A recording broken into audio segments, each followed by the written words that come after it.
So what does it mean for this symbol to emerge from, the feminine symbol, let's say, to emerge from chaos? Well, this is a picture of Venus, the goddess of love, right? And so I cut this picture out of a larger picture, and it's Venus manifesting herself in a transcendent space, in the sky, in the same way that Christ did in the previous representation.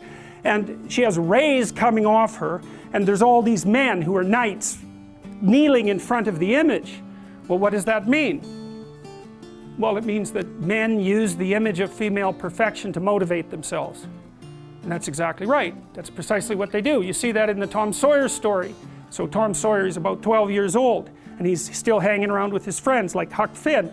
And this girl moves across the street, Becky, and she comes out, and he's struck by her for the first time in his life. Something's changed. And the first thing he does is hop up on a picket fence and show off and balance in front of her. And he's saying, well, look at me, look at me. He's like the male bowerbird building something beautiful so the female will approve of it. And it's motivation. You know, and that's something that I think modern women don't really understand about men. They don't understand that, at least to the degree that males are uncorrupted and not bitter because of being rejected, they're doing everything they can to kneel before the eternal image of the feminine and try to make themselves worthy. That's the chivalry story, right? That's what you should encourage in your partner. So out of chaos emerges this first form. It's the feminine form.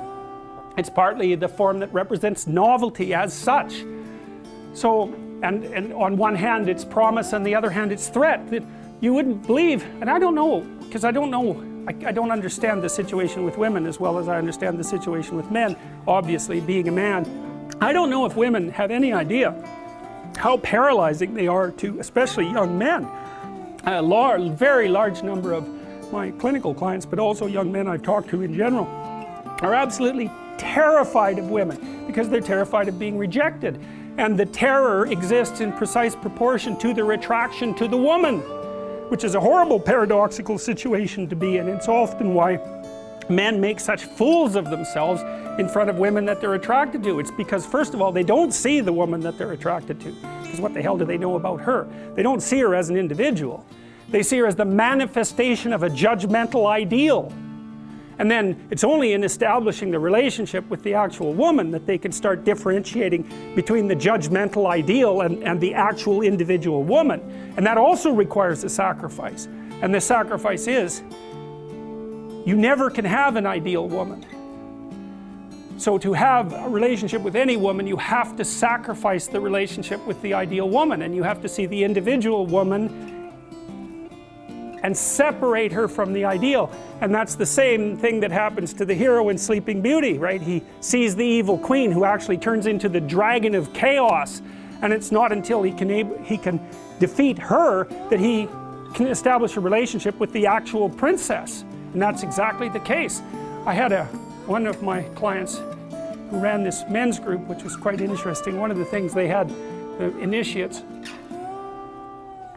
do, which was very intelligent, was to go out and ask 50 women in one day for their phone numbers. Why? Politely, properly, you know. It was a game, but it wasn't a stupid game. And the idea was, get over your fear of rejection. And how do you do that?